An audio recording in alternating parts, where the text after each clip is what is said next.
অবশেষে দীর্ঘ জল্পনা কল্পনার পরে, দীর্ঘ প্রতীক্ষার পরে বাংলার ফেরাউন শেখ হাসিনার ফাঁসির আদেশ দেওয়া হয়েছে। 5টি বিষয়ে তার উপর অভিযোগ আনা হয়েছিল, এর ভিতর 4টি বিষয়ে ফাঁসির আদেশ হয়েছে এবং 1টি বিষয়ে তাকে যাবজ্জীবন কারাদণ্ড দেওয়া হয়েছে।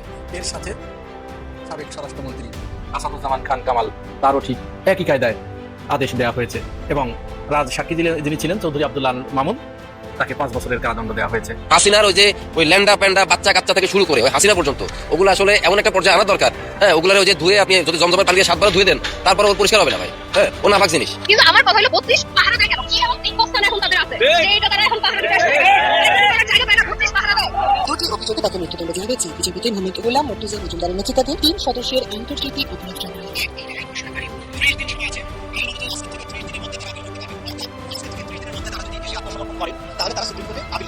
ধানমন্ডি 32-এ যে ঘটনা ঘটছে, ছাত্র জনতার উপর, সাধারণ বিপ্লবী জনতার উপর পুলিশ এবং সেনাবাহিনীর যে নৃশংস হামলা, আমরা তো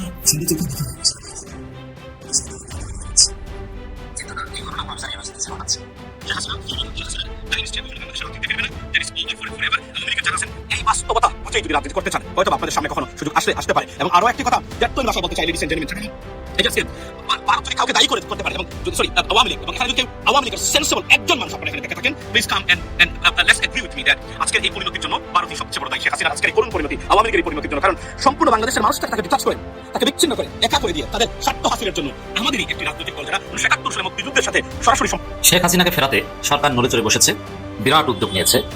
যে উদ্যোগ অনেকটা নজিরবিহীন, কারণ এরকম উদ্যোগ আগে নেয়নি। সরকার ইজ ভেরি সিরিয়াস এবং আলামত ভালো, লক্ষণ ভালো। অলরেডি কিছু সুখবর যে ভারত হাসিনার ফাঁসির রায় মেনে নিয়েছে। এই রায়ের বিরুদ্ধে একটা শব্দ ভারত করেন। আসসালামু আলাইকুম দর্শক, নতুন একটি খবরে আপনাদের সবাইকে স্বাগতম। আশা করছি আপনারা ভিডিওর শুরুটা দেখেই বুঝতে পেরেছেন আজকের নিউজটা ঠিক কতটা গুরুত্বপূর্ণ হতে চলেছে এবং ঠিক কোন দিকটাকে ইঙ্গিত করছে। তাই বলবো দর্শক, যারা ভিডিওটি দেখতে শুরু করেছেন তারা অবশ্যই নিউজটি না টেনে সম্পূর্ণ মনোযোগ সহকারে দেখবেন, তাহলে এই বিষয় সম্পর্কে আসল তথ্যগুলো জানতে বা বুঝতে পারবেন। তো প্রিয় দর্শক, আমি আর কথা বাড়াবো না। ভিডিওর শুরুতে আপনাদের যেই ভিডিওগুলোর অংশবিশেষ দেখিয়ে শুরু করেছিলাম, সেই ভিডিওগুলোর বিস্তারিত আলোচনা দেখব। তবে তার আগে অনুরোধ, যারা এখনও চ্যানেলটি সাবস্ক্রাইব করেননি সকলে চ্যানেলটি সাবস্ক্রাইব করে পাশে থাকা বেল আইকন বাজিয়ে দিন, আর যারা ইতিমধ্যে সাবস্ক্রাইব করে রেখেছেন তাদেরকে অসংখ্য ধন্যবাদ। প্রিয় দর্শক, চলুন একটি লাইক দিয়ে আমরা ধারাবাহিকভাবে সবগুলো ভিডিওর বিস্তারিত আলোচনা দেখে আসি। এই রায়ের মাধ্যমে, এই আদেশের মাধ্যমে দীর্ঘদিন ধরে বাংলাদেশে যে কলঙ্ক চেপে বসেছিল, বাংলাদেশের মানুষের উপরে যে কলঙ্ক লেগেছিল, এই জমিনের উপরে যে কলঙ্ক লেগেছিল, সেই কলঙ্ক আপাতত ঘষা মাজার কাজ শুরু হলো। তার ফাঁসির রায় কার্যকরের মাধ্যমে বাংলাদেশ পুত পবিত্র হবে।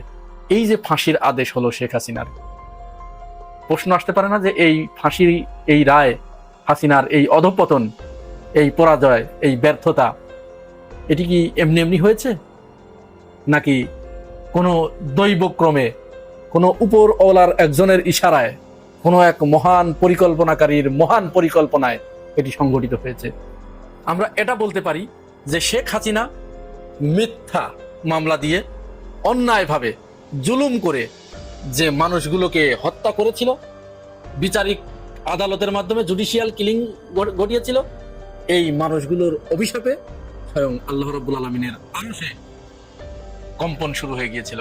আল্লাহ রাব্বুল আলামিন এটি সহ্য করতে পারেন নাই, যার কারণে তিনি হাসিনার উপরে তার পূর্ণ প্রতিশোধ তিনি নিয়ে নিলেন। এটি আমি শুধু বানিয়ে বলছি না, প্রমাণ দিচ্ছি আমি। পবিত্র কোরআনে সূরা নিসার 93 নম্বর আয়াতে আল্লাহ রাব্বুল আলামিন ঘোষণা করেছেন, ওয়ামাই ইয়াকতুল মুমিনাম মুতাআম্মিদান ফাজাযাউহু জাহান্নামা খালিদা ফিহা ওয়া গাদিবাল্লাহু আলাইহি ওয়া লা'নাহু ওয়া আ'আদ্দা লাহু আযাবান আযীমা।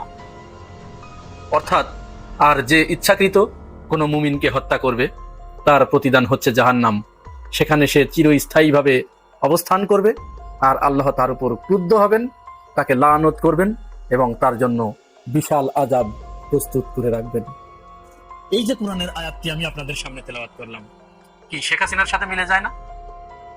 এই আয়াত প্রমাণ করে যাদেরকে হত্যা করা হয়েছিল, সালাউদ্দিন কাদের চৌধুরী, আল্লামা দেলোয়ার হোসাইন সাইদি, মাওলানা মতিউর রহমান নিজামী, আব্দুল কাদের মোল্লা, কামরুজ্জামান, এই লোকগুলো নিরপরাধ ছিল, তাদের উপরে জুলুম করা হয়েছে। তারা নিরপরাধ ছিল এবং তাদের উপরে জুলুম করা হয়েছে। তার প্রমাণ কি? তারও একটা প্রমাণ আছে। আল্লাহ রসুল সাল্লাল্লাহু আলাইহি সাল্লামের একটি হাদিস আছে, সেখানে আল্লাহ রসুল সাল্লাল্লাহু আলাইহি সাল্লাম বলেছেন, কেউ যদি কারো উপরে অভিসম্পাদ দেয়, লানত করে, তাহলে প্রথমেই সেই অভিসম্পাদ, সেই অভিশাপটি তার দিকে ছুটে যায়। যদি সে সেই অভিসম্পাদের উপযোগী না হয়, প্রাপ্য না হয়, অর্থাৎ সে যদি জালেম না হয়, তাহলে ওই অভিসম্পদটি আকাশের দিকে উঠে যায়। অতঃপর আকাশ সেটিকে গ্রহণ করে না। যখন আকাশ সেটিকে গ্রহণ করে না, তখন ওই অভিসম্পদ, সে যে ওই অভিসম্পদটি করেছিল, যে ওই অভিশাপটি করেছিল, তার দিকে ফিরে আসে এবং তার উপরেই পতিত হয়। আমরা আপাত দৃষ্টিতে দেখছি যে এরা প্রত্যেকেই তাদের মালিকের কাছে বিচার দিয়েছিলেন, বিচারের দায়িত্ব তাদের মালিকের উপরে দিয়েছিলেন। মনে পড়ে আপনাদের সেই দিনের কথা, যখন মাওলানা রফিক বিন সাইদি তার পিতার অবশ্যম্ভাবী মৃত্যুর কথা চিন্তা করে তিনি কিংকর্তব্য বিমূঢ় হয়ে গেলেন এবং তিনি ইন্তেকাল করলেন। পেরোলে মুক্তি পেয়ে আল্লামা দেলোয়ার হোসাইন সাইদি, কোরআনের পাখি, তার জানাজায় এসে সেদিন মহান রব্বুল আলামিনের দিকে হাত উঁচু করে সেই যে আকাশের দিকে তাকিয়ে তিনি আরশের মালিকের কাছে বিচার দিয়েছিলেন, ও আরশের মালিক, তোমার কাছেই বিচার দিলাম, বাংলার স্বাধীনতা যুদ্ধের বিন্দু মাত্র কোনো কাদা এই সাইদির গায়ে লাগে নাই। সুতরাং যারা তাকে মিথ্যা ভাবে বিচার করে তাকে মৃত্যুর মুখে ঠেলে দিয়েছে, তুমি তাদেরকে ঠিক এইভাবে বিচার করো। তাহলে এই হাদিস অনুযায়ী এই অভিসম্পত্তি সরাসরি চলে গেছে শেখ হাসিনার দিকে। আর শেখ হাসিনা সেই জালেম এবং তিনি মিথ্যা বিচার করেছেন বিধায় সেখান থেকে আর আকাশের দিকে তাকে উঠতে হয় নাই। ওই বিচারটি, ওই অভিসম্পত্তি তার উপরেই পতিত হয়েছে।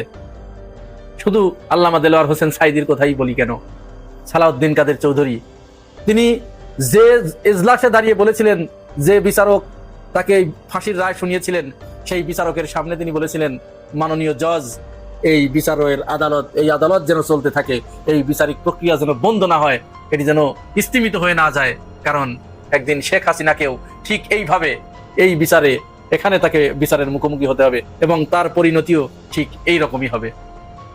এটাও তো একটা অভিসম্পাদ। তাহলে দুটি অভিসম্পাদ যদি এটা তারা যদি ভুল থেকে থাকতেন, তারা যদি জুলুমের শিকার না হয়ে থাকতেন, তারা যদি মজলুম না হতেন, আর হাসিনা যদি জালেম না হতো, তাহলে ওই অভিসম্পদ তাদের উপরেই ফিরে আসতো এবং তাদের পরিবারের কারো কেউ ক্ষতিগ্রস্ত হতো।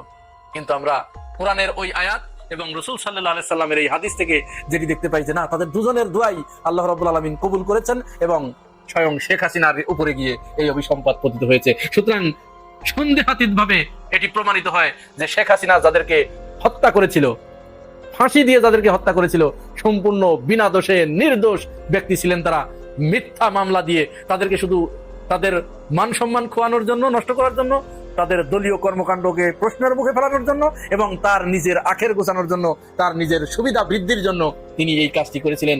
প্রতিহিংসা পরায়ণ হয়ে মিথ্যা মামলা দিয়ে, মিথ্যা সাক্ষ্যের মাধ্যমে, মিথ্যা কেসে তাদেরকে ফাঁসিয়ে হত্যা করেছিলেন।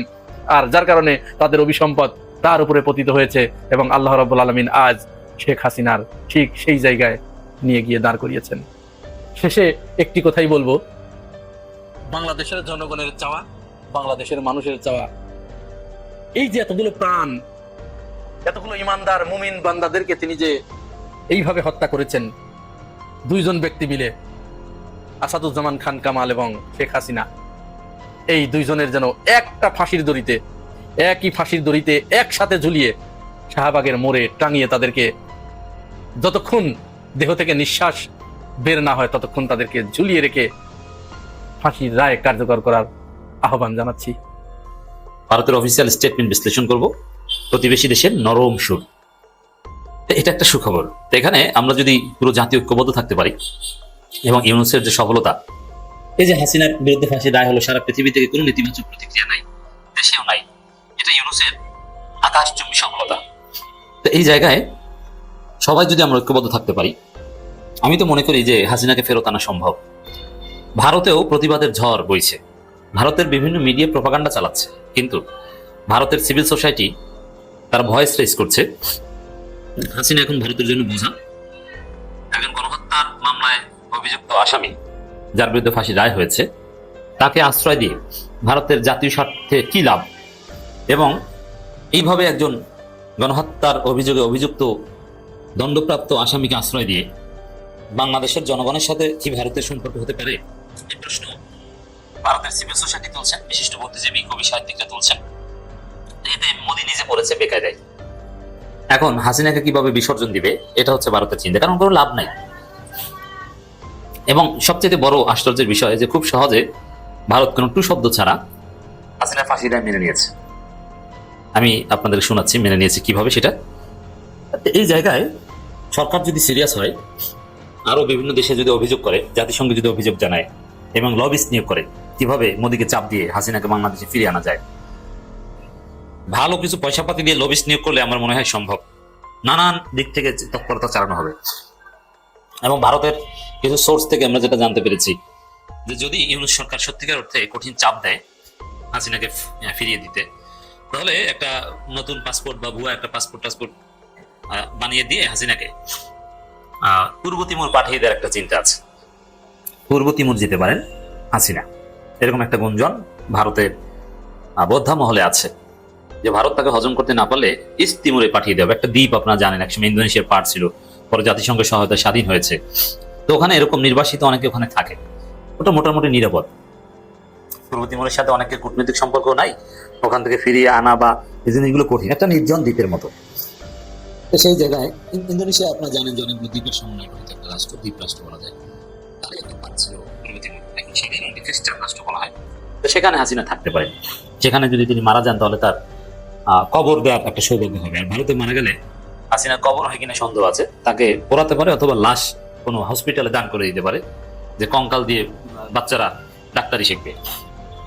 তো দর্শক, শেখ হাসিনাকে এবং আসাদুজ্জামান খান কামালকে ফেরত দিতে ভারতের প্রতি বাংলাদেশে আহ্বান, জামাত ইসলামী আহ্বান জানিয়েছে, অন্যান্য রাজনৈতিক দলগুলো আহ্বান জানাচ্ছে, পররাষ্ট্র মন্ত্রণালয় আহ্বান জানাচ্ছে এবং কয়েক লেয়ারে চিঠি দেওয়ার সিদ্ধান্ত নিয়েছে সরকার। আসিফ নজরুল বলেছেন আবার চিঠি দেবো, শুধু চিঠি না, সরাসরি প্রণয় ভার্মার সাথে মিটিং করতে হবে, প্রয়োজনে খলিলুর রহমান সেখানে যাচ্ছেন, সেখানে কথা বলতে হবে এবং জাতিসংঘের মধ্যস্থতা বা জাতিসংঘের হেল্প নিতে হবে যে গণহত্যায় অভিযুক্ত একজন আসামি তাকে ফেরত দেওয়ার ব্যবস্থা করেন। অথবা ঠিক আছে সে আপিল করুক, দেশে এসে আত্মসমর্পণ করে আপিল করুক। দর্শক, হাসিনা যদি সৎসাহস থাকে তাহলে দেশে এসে তিনি আপিল করবেন, কিন্তু এই সৎসাহস হাসিনার নাই। কারণ হাসিনা পিওর গণহত্যাকারী, এটা সবাই জানেন, হাসিনা জানে এবং হাসিনা মনও জানে। এখন হাসিনার ভাগ্যে হয় বাংলাদেশে ফেরত আসতে হবে, নইলে ভারত তাকে পূর্ব তিমুর বা কোথাও পাঠিয়ে দিতে পারে। রায়ের পর ভারতের দৃষ্টিভঙ্গি পাল্টে গেছে, কিছু রিয়ালিটি আছে, ফরেন পলিসির কিছু রিয়ালিটি আছে, সে রিয়ালিটিকে ভারত অস্বীকার করতে পারবে না। তো দর্শক, জুলাই হত্যাকাণ্ডের মামলায় মৃত্যুদণ্ডপ্রাপ্ত সাবেক প্রধানমন্ত্রী শেখ হাসিনা ও সাবেক স্বরাষ্ট্রমন্ত্রী আসাদুজ্জামান কামালকে, এখানে একটা মজার বিষয়, আসাদুজ্জামান কামাল তো বীর মুক্তিযোদ্ধা, একজন বীর মুক্তিযোদ্ধার ফাঁসির রায়। এখন মুক্তিযুদ্ধ প্রেমিকরা কোথায় যে একজন মুক্তিযোদ্ধাকে ফাঁসির রায় দেওয়া হয়েছে, এটা কি ঠিক হলো? মুক্তিযোদ্ধা হিসেবে তো একটু ছাড় পাওয়ার কথা, কারণ হত্যা করেছে তাতে কি, মুক্তিযোদ্ধা তো, এই মুক্তিযোদ্ধা এখন আর কেউ করে না নাকি? আন্তর্জাতিক অপরাধ ট্রাইব্যুনাল জুলাই হত্যাকাণ্ডের মামলায় দুজনকে দোষী সাব্যস্ত করে রায় ঘোষণা করে পররাষ্ট্র মন্ত্রণালয়ের বিজ্ঞপ্তিতে ভারত এই দুজনকে ফেরত দেওয়ার আহ্বান জানানো হয়। পররাষ্ট্র মন্ত্রণালয় যেটা বলছে, মানবতা বিরোধী অপরাধে দণ্ডপ্রাপ্ত এই ব্যক্তিদের দ্বিতীয় কোনো দেশে আশ্রয় দিলে তা হবে অত্যন্ত অবন্ধুসুলভ আচরণ এবং ন্যায় বিচার প্রতি অবজ্ঞার সামিল। আমরা ভারত সরকার প্রতি আহ্বান জানাই তারা যেন অনতিবিলম্বে দণ্ডপ্রাপ্ত এই দুই ব্যক্তিকে বাংলাদেশ কর্তৃপক্ষের হস্তান্তর করে, যেহেতু চুক্তি রয়েছে, কোনো লিগ্যাল প্রসিডিউরের ঘাটতি নেই। বন্দি প্রত্যার্পণ চুক্তি অনুসারে দুজনকে হস্তান্তর করা ভারতের জন্য দায়িত্ব, বাধ্যবাধকতা রয়েছে। তার মানে ভারত মাইন্ডকে চিপে পড়েছে। হাসিনার ঘুম হয় না যে ফেরত দিয়ে দেয় কি দেয় না, বলা যায় না, কারণ এটা ইন্টারন্যাশনাল চুক্তি, বাইল্যাটারাল এগ্রিমেন্ট। ভারতের বিবৃতি এটা একটু শোনা, ইটস ভেরি সিগনিফিকেন্ট। ভারত যেটা বলছে, জুলাই গণঅভ্যুত্থানের সময় সংগঠিত, এটাকে গণঅভ্যুত্থান বলছে, ইটস ভেরি সিগনিফিকেন্ট। সংগঠিত মানবতা বিরোধী অপরাধে ক্ষমতাচ্যুত প্রধানমন্ত্রী শেখ হাসিনার বিরুদ্ধে, আর হাসিনা কিন্তু নিজেকে প্রধানমন্ত্রী বলে, আর ভারত বলছে ক্ষমতাচ্যুত প্রধানমন্ত্রী। আমরা রায় দিয়েছে আন্তর্জাতিক অপরাধ ট্রাইব্যুনাল, তার বিরুদ্ধে আনা 5টি অভিযোগের 2টিতে মৃত্যুদণ্ড ও অপরটিকে অমৃত্যু কারাদণ্ডের রায় দেওয়া হয়েছে। বিবৃতিতে বলা হয়, বাংলাদেশ আন্তর্জাতিক অপরাধ ট্রাইব্যুনাল হাসিনার বিরুদ্ধে ঘোষিত রায়ের ব্যাপারে ভারত অবগত আছে। ঘনিষ্ঠ প্রতিবেশী হিসাবে ভারত, এই লাইনটি খেয়াল করেন, ঘনিষ্ঠ প্রতিবেশী হিসাবে ভারত বাংলাদেশের জনগণের সর্বোত্তম স্বার্থের প্রতি প্রতিশ্রুতিবদ্ধ, যার মধ্যে রয়েছে শান্তি, গণতন্ত্র ইত্যাদি ইত্যাদি। এর মানে মূল হচ্ছে বাংলাদেশের মূল পয়েন্ট এটাই জনগণের সর্বোত্তম স্বার্থের প্রতি প্রতিশ্রুতিবদ্ধ, অন্তর্ভুক্তি, ইনক্লুশন, এইসব কথাবার্তা বলেছে। ইনক্লুশন বলে অবশ্য আওয়ামী লীগ সহ জাতি গঠনের দিকে ইঙ্গিত করা হয়েছে, হোয়াট এভার।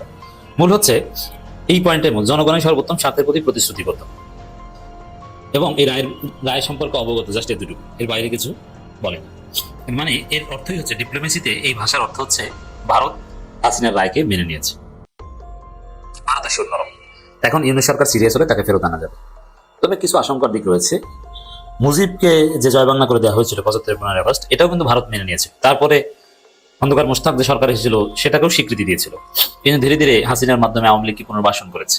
তো ভারতের ধান্দা এখন এইটা যে হাসিনার ফাঁসির রায় মেনে নিয়েছে, তারপরে আবার রিফাইন্ড আওয়ামী লীগকে রিপেট্রিয়েট করার চেষ্টা করবেন। মুজিবের পর হাসিনাকে এবার পুতুল বা জয়কে নিয়ে ভারতের পরিকল্পনা থাকতে পারে। এই জায়গায় সতর্ক থাকতে হবে। তবে ভারতের যে প্রাথমিক পরাজয়, এটাকে ইউজ করে হাসিনাকে ফেরত আনার সর্বোচ্চ চেষ্টা করা যেতে পারে। ওই ক্রেন ট্রেন নিয়ে যে বুলডোজার নিয়ে বাংলার জন্য সেই লোকজন হাজির হয়ে গেছে। এখন ষষ্ঠ উৎসাহে ওখানে পুলিশে গেছে এবং আর্মি আছে একটু দূরে, ওয়াকারের আর্মি মালটাই ভালো, তিব্বতের সেনাপ্রধান এখন, ফলে তারা আছে একটু দূরে। কিন্তু আমার মনে হচ্ছে না যে তারা থাকবে এখানে। লোক জড়ো হয়ে গেলে পরে মানে এটা আরেকবার ভেঙে দেওয়া হবে, মানে একেবারে সমান করে দেওয়া হবে। কিন্তু তার আগে একটা কথা বলে রাখি আমি, এই আজকে যে রায়টা হয়েছে, রায়ের আরেকটা কথা বলা আছে, সেটা হলো যে এদের দুজনের সমস্ত সম্পত্তি সরকার কোর্ট করে নিয়েছে অলরেডি, মানে যেহেতু রায় হয়ে গেছে। এবং এটা এক্সিকিউশনের জন্য ম্যাজিস্ট্রেটকে যে এলাকায় সম্পত্তি আছে সেই এলাকার ম্যাজিস্ট্রেটের কাছে নোটিশ পাঠানোর কথা বলে দিয়েছে। ফলে এটা এখন ম্যাক্সিমাম 1 মাসের মধ্যে এক্সিকিউট হয়ে যাবে, কারণ 1 মাসের মধ্যে তো আপিল করতে পারবে কি পারবে না, যেটা মনে হচ্ছে পারবে না। সভাপতি রায়টা ফাইনাল হয়ে যাবে, আর ফাইনাল হলে এবার সমস্ত সম্পত্তি ক্রোক করে নেবে সরকার। আর সম্পত্তি ক্রোক করে নেওয়ার পরে এইবার এইটার একটা প্রপার ডিস্ট্রিবিউশন করে দেবে যারা যারা ক্ষতিগ্রস্ত হয়েছে আন্দোলনের ফলে, যাদের সন্তান মারা গেছে তারা, অথবা যাদের একটা থেকে সন্তান মারা গেছে, আর একটা হলো যারা অসুস্থ হয়ে আছে বা চিকিৎসা করতে পারছে না, খরচ লাগবে, অনেক খরচ লাগবে, যদিও সরকার অনেকটা করেছে, সেসব দিকে তাদেরকে ক্ষতিপূরণ দেওয়ার চেষ্টা করবে। সো এইটাও একটা আদালতের রায়। সেই হিসেবে ধরে নিতে পারেন যে 32 নম্বর কিন্তু সরকারি সম্পত্তি হয়ে যাচ্ছে। তো তাহলে এখন কিটা ভয়? আমি যতটুকু জানি ওদের মধ্যে একটা ভয় আছে পুলিশের বা আর্মির মধ্যে, যে 32 নম্বর একবার ভাঙা হচ্ছে, ভাঙার কারণে এর স্ট্রাকচার নড়বড় হয়ে গেছে। এখন ভাঙতে গিয়ে কোথায় ভেঙে কার গাড়ে পরে দুটো লোক মারা গেলে পরে আর একটা কেস হবে। তো সেটাকে অ্যাভয়েড করা যায় কি করে, সেটাও ভাবতেছে। কেউ ভাবতেছে ভেঙে ফেলা যায়, আর কেউ ভাবতেছে ভাই পাবলিকের সঙ্গে ফাইট করতে তো যাওয়া যাবে না, তো আজকের দিনে যাবে না। কারণ আজকের দিনটা অলমোস্ট এটা একটা 5ই আগস্টের দিন। 5ই আগস্টে যা কিছু করতে পারেনি আজকে তাই করার দিন। আজকে থেকে অন্তত আওয়ামী লীগের লোক খুঁজে পাওয়া যাবে না। এই যে যারা রাস্তায় গাড়ি ভাঙছে, আগুন দিচ্ছে, যে পয়সা দিচ্ছে, আগুন দিয়েছে, এই কাজগুলো করার মতো লোক আজকের পরে, এই রায়ের পরে পাওয়া মুশকিল হবে আওয়ামী লীগের জন্য। কেন? কারণ এটা একটা ডিমোরালাইজিং এফেক্ট আছে, যে একটা লোকে ফাঁসি হয়ে গেছে, আপনি তার পক্ষে কি আর করবো? তার পক্ষে দাঁড়ায় কাজ করবেন টাকা দিলেও। এখন আপনাকে যদি ধরালো, আপনার ছাড়ানো লোককে আসবে। সেই যেসব ইউনিভার্সিটির মাস্টাররা আওয়ামী লীগ করতো বা লুকায় ছুপায় আছে, এই যে প্রজন্ম 71 নাকি জানি, 71-এর জন্ম নাকি জানি বলে, যেসব গ্রুপ বাড়াইছিল, আর এইসবের কাজের কোনো মোরাল গ্রাউন্ডটা থাকবে না। এটা হচ্ছে মুখ্য কাণ্ড। আর যে এখানে যাবে সে বুঝবে যে আমার পক্ষে টিকা মুশকিল, আমাকে কে আলটিমেটলি লক্ষ্য করবে। মূল আসেনি শেষ, তার পক্ষে তো আর একটু সামনে আসা সম্ভব না। তাহলে তো কিসের বর্ষায় কার বর্ষায় সেম একই জিনিস ঘটবে। ইন্ডিয়াতে যে বড় বড় নেতাগুলো আছে, নানক থেকে শুরু করে হাসান মাহমুদ থেকে শুরু করে এই টাইপের লোক যারা, এরা এখন চাচা আপন প্রাণ বাঁচা, অতি দ্রুত তারা নিজের নিজের ডেস্টিনেশন খুঁজে নেবে। কোথাও পালিয়ে যাবো, কিছু যা টাকা পয়সা কামাচ্ছে এগুলো ইয়ে করা, সামলানো। কারণ এখন ইন্ডিয়ানরা চেষ্টা করো ওই টাকা পয়সা কি করে লুট করে নেওয়া যায়, সেখানেও আমার একটা চাঁদাবাজি দিতে হবে তাদেরকে, এই ঝামেলা আছে। সার কথা হলো একটা ডিমোরালাইজিং একটা ইম্প্যাক্ট সবার উপর পড়ে যাবে, যে আমরা কোনোভাবেই আর আওয়ামী লীগ বলে কিছু যার দাঁড় পাইতে পারবো না। শেখ হাসিনার আজকের রায়ের কারণে বড় অস্বস্তিতে পড়েছেন ভারত, তারপর বাংলাদেশের সেনাবাহিনীর সেনাপ্রধান ওয়াকারুজ্জামান, তারপর আওয়ামী লীগের যত নেতাকর্মী আছে তারা, এরপরে বিএনপির কিছু শীর্ষ নেতারা যারা ভারত প্রেম নিয়ে এতদিন কথা বলেছিলেন, তাদের জন্য আজকের এই রায়টি অনেক বড় দুঃসংবাদ হচ্ছে। প্রথমত হলো ভারতের গলার কাঁটাটা এবার একেবারে বেঁধে গিয়েছে এমন জায়গায় যেখান থেকে তোলা ভারতের পক্ষে সম্ভব নয়। আন্তর্জাতিক অপরাধ ট্রাইব্যুনালে বিচার হয়েছে, শেখ হাসিনার শাস্তি হয়েছে মৃত্যুদণ্ড। দুইটি মামলায় 2টি মৃত্যুদণ্ড, আরেকটিতে যাবজ্জীবন। এই 3টি মামলার পরে এবং আন্তর্জাতিক অপরাধ ট্রাইব্যুনাল থেকে এই বিচার হওয়ার কারণে, আর এই বিচারের আপিল করার সময় আছে সশরীরে হাজির হয়ে 1 মাসের ভিতরে। তাই 1 মাসের ভিতরে ভারত শেখ হাসিনাকে বাংলাদেশে পাঠিয়ে দিতে হবে, নতুবা 1 মাসের ভিতরে ভারত অন্য কোনো দেশে শেখ হাসিনাকে পালিয়ে যাওয়ার সুযোগ করে দিবে। সে এমন কোথাও পৃথিবীতে বসবাস করবে যেখানে সে আছে আমরা কেউ জানি না। মানুষের লুককে চোখের আড়ালে এমন কোনো পৃথিবীর কোনো দ্বীপ রাজ্যে পাহাড়ি অঞ্চলে কোথাও না কোথাও তাকে পার করে দিবে ভারত। ভারত নিচে রাখবে না, কারণ তাকে রাখা মানে আন্তর্জাতিক অপরাধ ট্রাইব্যুনাল থেকে যে শাস্তিটা হয় সেই শাস্তিটা আন্তর্জাতিক দায়বদ্ধতা আছে তাকে গ্রেফতার করা। তাই আন্তর্জাতিকভাবে যদি তাকে গ্রেফতারের দায়বদ্ধতা থাকে তাহলে ভারত তাকে ধরে রাখতে শেষ পর্যন্ত পারবে না। আন্তর্জাতিক আইনে আন্তর্জাতিক অপরাধ ট্রাইব্যুনালের যে আইন আছে এটা তো হেড অফিস হল্যান্ডে, নেদারল্যান্ডে, তো সেখান থেকে সেটার জন্য প্রক্রিয়া শুরু হয়ে যাবে শেখ হাসিনাকে গ্রেফতার করার জন্য। তাই ভারত শেখ হাসিনাকে আর বাঁচাতে পারবে না। আর এটার এফেক্টিং আর কে হচ্ছে সেটা হলো আমার আলোচনার বিষয়। এখানে আলোচনার বিষয় হলো জেনারেল ওয়াকারুজ্জামান।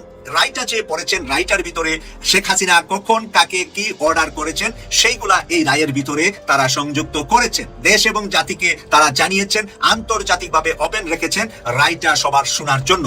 সেখানে পুলিশকে সে এক সময় দায়িত্ব দিয়েছে, এরপরে এক সময় সেনাবাহিনীকে দায়িত্ব দিয়েছে বিক্ষুব্ধ মানুষদেরকে দমানোর জন্য, আর এটা সেনা প্রধানকেই দায়িত্ব দেওয়া। তাই সেনা প্রধানকে যে বিক্ষুব্ধ মানুষকে বিক্ষোভ না করার জন্য, তাদেরকে টেকেল করার জন্য শেখ হাসিনা দায়িত্ব দিয়েছে, এই দায়িত্ব ওয়াকারুজ্জামান নিয়েছেন। আর ওয়াকারুজ্জামানের হাতে 1 জন হোক আর 100 জন হোক, এবারের এই 24-এর এই রক্তক্ষয়ী সংঘর্ষে অনেক মানুষের জীবন সেনাবাহিনীর হাতে গিয়েছে। সেই কারণে ওয়াকারুজ্জামানের এখন সবচাইতে বড় দুঃসময় শুরু হয়েছে। এতদিন পর্যন্ত এই ট্রাইব্যুনালকে বন্ধ করে দেওয়া, সংস্কার করতে না দেওয়া, বিভিন্ন কিছুর সাথে ওয়াকারুজ্জামানও জড়িত ছিল বলে আমরা জানতাম। কিন্তু এই মুহূর্তে ওয়াকারুজ্জামানের নাম যেহেতু শেখ হাসিনা বলেছেন, আর সেই কারণে এই ওয়াকারুজ্জামানের জন্য নতুন মামলা আন্তর্জাতিক অপরাধ ট্রাইব্যুনালে তৈরি হবে, এবং সেই কারণে এই মামলা থেকে কিভাবে তিনি রক্ষা পাবেন, কিভাবে তিনি বাঁচবেন, সেই কারণে ওয়াকারুজ্জামান নিজেই পেরেশানিতে পড়েছেন আজকের এই রায়টির পরে। রায়টির আগ পর্যন্ত শেখ হাসিনা ছিল একজন মানুষ, পিছনে আছে, আর রায়টি হওয়ার সাথে সাথে এই মানুষটি উদাও হয়ে গিয়েছে, এই মানুষের স্থানটা শূন্য হয়ে গিয়েছে। যেরকম আপনি একটা বিভিন্ন মেডিসিন দিয়ে একটা মানুষকে জ্বালিয়ে মানে একেবারে পাউডার বানানো যা, ওরকম শেখ হাসিনা এই মুহূর্তে পাউডার হয়ে গিয়েছে। তাই এই পাউডার ভারতও রাখবে না, আর সেনা প্রধান ওয়াকারুজ্জামানও এই পাউডার যে তাকে অর্ডার করেছিল, এই অর্ডার যে সে মেনেছিলেন, সেই কারণে ওয়াকারুজ্জামানেরও এই মামলাটি হওয়ার বেশিরভাগ সম্ভাবনা রয়েছে। যেরকম পুলিশের আইজিপি, সে কি হয়েছে, রাজসাক্ষী হয়েছে। সে কি নিজ হাত দিয়ে বাংলাদেশের কোথাও গিয়ে কোনো মানুষের গায়ে গুলি ছুঁড়েছে? না, সে হলো প্রধানমন্ত্রীর অর্ডারটা সে মেনেছে, আর সে অর্ডার করেছে তার অধীনস্থ সকল পুলিশে যত লোক জড়িত হয়েছে সবগুলোর জন্য দায়বদ্ধ হয় এই পুলিশ প্রধান। পুলিশ প্রশাসন আমাদেরকে বলতেছে, আমার বিবেকে বলে এই জায়গায় যে একটা বাথরুম করে আলহামদুলিল্লাহ অনেক খুশি। এটা পাবলিক টয়লেট হবে, এখানে সবাই টয়লেট করবে। আমাদের জনতার পক্ষ থেকে কারোর থেকে একটা টাকা নেওয়া হবে না। এটা অনুমতি করা হবে, যার ইচ্ছা সে বস্তা করবে, যা ইচ্ছা তাই করবে। তবে একটা প্রশ্ন, এই 32 ভিতরে কি এমন আছে যে পুলিশে এই 32 ভেঙে দেওয়ার আগ পর্যন্ত, যেটা মাটির সাথে গুড়িয়ে দেওয়ার আগ পর্যন্ত আমরা ছাত্র জনতা রাস্তায় আসি। নতুন নাম দেওয়া হয়েছে পুলিশ লিগ। এরা ওই শেখ হাসিনা থেকে কয় টাকা ঘুষ দিয়ে চাকরি নিচ্ছে না, এই চাকরিটা ঘুষে তো হালাল করতে চাই কি, ওই ঘুষের এখন মানে হালাল হয় নাই, ওরা হালাল করতেছে, আমাদের উপরে নির্যাতন করে। কারণ আমরা আমাদের বিপক্ষে গেছি, আমাদের উপরে নির্যাতন করতেছে ওরা। কিন্তু এটা কাজে ছিল দক্ষিণ এশিয়ার সর্ববৃহৎ সন্ত্রাসী সংগঠন ছিল বাংলাদেশ আওয়ামী লীগ। তাই হয়তো এখানে বলা হবে না, তো ওখানে বলা হবে, আর না হলে বদর কিন্তু 32-এ বলা হবে ইনশাআল্লাহ। 32 ভাঙা হবে। যদি আমরা রাজাকার হই তাহলে আমরা রাজাকারী। এবং খুব স্পষ্টভাবে লক্ষ্য করুন, সব দেশপ্রেমিক দেশ থেকে পালিয়ে গেছে, কিন্তু রাজাকার দেশে রয়ে গেছে। যে সমস্ত মুক্তিযোদ্ধারা বিগত 17 বছর হাসিনার অপকর্মকে বৈধতা দিয়েছে, তারা হলো 24-এর 90 রাজাকার। তবে তো আপনারা এটা জানেন যে বাংলাদেশে এখনো চুরি ডাকাতি অপকর্ম চলতে আছে। তাহলে প্রশাসনও আছে, বিশৃঙ্খলা হইতেছে, অপকর্ম হইতেছে। তাহলে প্রশাসন আইন শৃঙ্খলা বাহিনী আর অপকর্ম একসাথে হইতে পারে না, থাকতে পারে না, তাই না? আমরা বলবো এই পুলিশ বাহিনী, এই প্রশাসন অন্যায়ের বিরুদ্ধে যতটা সোচ্চার, রাষ্ট্রের অপরাধের বিরুদ্ধে যতটা সোচ্চার, বেশি সোচ্চার হচ্ছে এমপির বিরুদ্ধে, প্রতিপক্ষের বিরুদ্ধে, রাজনৈতিক প্রতিপক্ষের বিরুদ্ধে। আপনি জানেন বিএমপি করা, জামাত করা বহু মানুষকে জুডিশিয়ালি কিলিংয়ের মাধ্যমে হত্যা করেছে, এবং তাদের কাছে আপনার নামের ছেলেটা বুয়েটে মেধাবী স্টুডেন্ট, আপনারা জানেন তাকে কিভাবে হত্যা করা হয়েছে। তাদের ছাত্রলীগ আমার এই সন্ত্রাসীরা অলরেডি ছাত্রলীগ বাংলাদেশের একটি সন্ত্রাসী সংগঠন হিসেবে পরিচিতি লাভ করেছে। কিন্তু এটা কাজে ছিল দক্ষিণ এশিয়ার সর্ববৃহৎ সন্ত্রাসী সংগঠন ছিল বাংলাদেশ আওয়ামী লীগ, যেটা লাইসেন্স নিয়ে রাজনীতি করছে বাংলাদেশে। বাংলাদেশ সরকার, বাংলাদেশ জনগণ সেটাকে কার্যক্রম নিষিদ্ধ করেছে। ইনশাআল্লাহ আমাদের টার্গেট আজকে বেশি কথা বলা যাবে না। আজকে টার্গেট হচ্ছে মাগরিব এখানে আমাদের সাথে বলা হয়েছে, এরশাদ আমাদের সাথে বলা হবে, তাহাজ্জুদ হয়তো এখানে বলা হবে না, তো এখানে বলা হবে, আর না হলে ফজর কিন্তু 32-এ বলা হবে ইনশাআল্লাহ। 32 ভাঙা হবে, 32 ভাঙা, এটা ভেঙে তার হট্টমটি ভাড়া।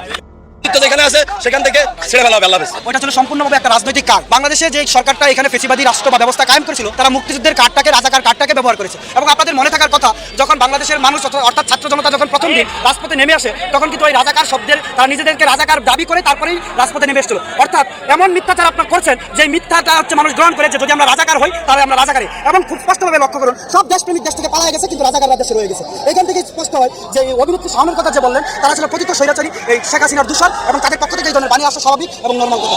এই রাজাকার শব্দ যেটা, এই দেশের মানুষ, দেশপ্রেমিক মানুষ, তাদেরকে যদি রাজাকার বলা হয় তাহলে আমরা রাজাকারী। কিন্তু কথা হচ্ছে এই দেশের স্বার্থে, এই দেশের জন্য আমরা যদি রাজাকার হইতে হয় তাহলে আমরা রাজাকার। শাওন বলছিল যে আমরা রাজাকার, তাই না? যারা 32 ভাঙতে পারবে তারা হচ্ছে রাজাকার। তো আমরা বলতে চাই সবাই একই জোরে যে টিনের চালে কাউয়া, শাওন হচ্ছে 2024 সালে যারা বাংলাদেশের ছাত্র জনতার পক্ষে ছিল তারা ছিল মুক্তিযোদ্ধা, কিন্তু যারা বাংলাদেশের ছাত্র জনতার বিপক্ষে ছিল তারা যদি কেউ মুক্তিযোদ্ধা হয়ে থাকে 71 সালের, তারা 24-এর রাজাকার। সুতরাং যে সমস্ত মুক্তিযোদ্ধারা বিগত 17 বছর হাসিনার অপকর্মকে বৈধতা দিয়েছে, তারা হলো 24-এর 90 রাজাকার। তারা যখন জিয়াউর রহমানের, শহীদ প্রেসিডেন্ট জিয়াউর রহমানের মুক্তিযুদ্ধের খেতাব কেড়ে নেওয়া হয়, তখন সেই সমস্ত মুক্তিযোদ্ধারা কোথায় ছিল? 24-এর আন্দোলনের সময় যখন রাস্তায় ছাত্র জনতাকে গুলি করে মারা হয়, তখন সেই মুক্তিযোদ্ধারা কোথায় ছিল? সেই মুক্তিযোদ্ধারা হাসিনাকে বৈধতা দিয়েছে। সুতরাং রাজাকারের দর্শক, আশা করি সবগুলো ভিডিওই আপনি মনোযোগ সহকারে দেখেছেন। সেই সাথে দর্শক, এই ভিডিওগুলো সম্পর্কিত যদি কোনো তথ্য বা মতামত থাকে তাহলে অবশ্যই কমেন্টস করে জানিয়ে দিন। এতক্ষণ সাথে থাকার জন্য ধন্যবাদ। আবার দেখা হবে আগামী ভিডিওতে কোনো নতুন টপিকস নিয়ে। সকলের সুস্বাস্থ্য কামনা করে বিদায় নিচ্ছি। আল্লাহ হাফেজ।